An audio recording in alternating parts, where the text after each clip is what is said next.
A favorite son becomes a slave. Isaac was very happy. His son Jacob was home. Even Esau welcomed the person he once vowed to kill. But Jacob's sons were not happy because Joseph, their younger brother, was father's favorite. Joseph's brothers became more angry when he told them his dreams.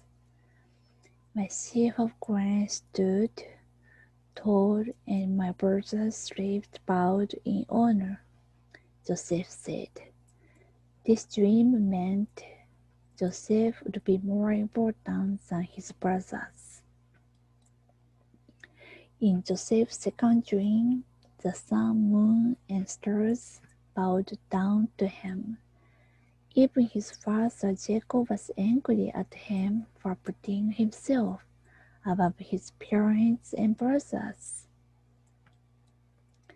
One day, Jacob sent Joseph to the field where his brothers tended their flocks. His brothers saw him coming. Let's kill this dreamer, they muttered. Joseph did not know the danger before him. Reuben, the oldest brother, disagreed. We must not shed blood, he said. See, here's a pit. Let him die there. Reuben planned to rescue Joseph at nightfall.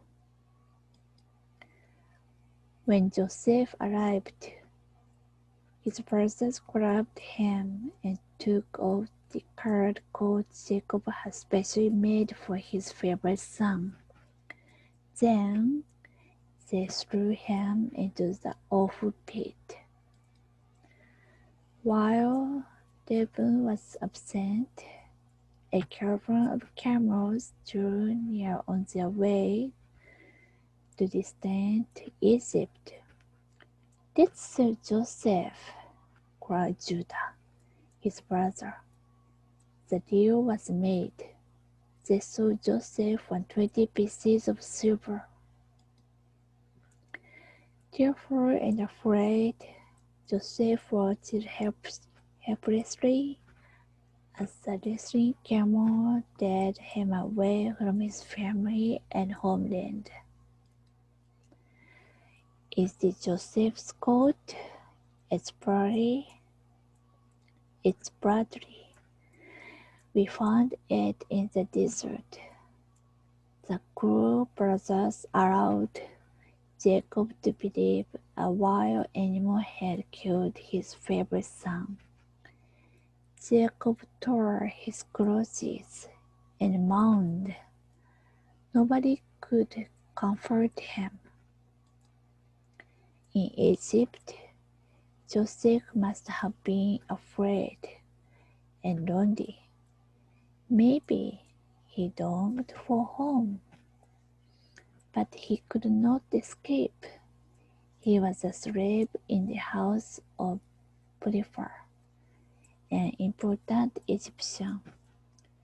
Potiphar saw that Joseph always worked hard and could be trusted.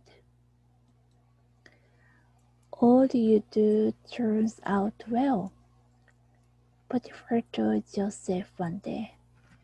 God is with you.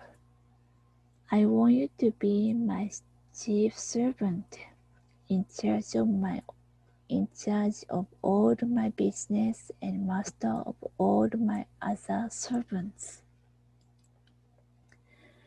God gave Potiphar good harvest and many riches because of Joseph. Now, an important man, Joseph still trusted and served God faithfully. But trouble came to Joseph. Potiphar's wife was a wicked woman. She asked Joseph to take the place of her husband. Joseph refused. You do not sin against God by wronging Potiphar. When the woman tried to force him, he ran, but she caught and held his coat. Your slave attacked me, Potiphar's wife complained. See, here's his coat. Potiphar was angry. Maybe he knew his wife was dying, but he had to do something. What would he do? Potiphar put Joseph in prison, although he was innocent. Joseph was not bitter or angry.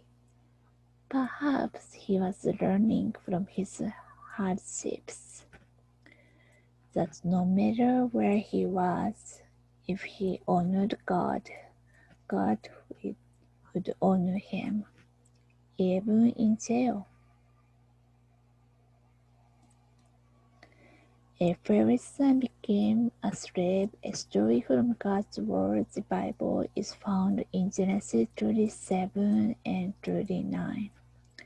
The entrance of your words gives light. Psalm 119, verse 130. The end.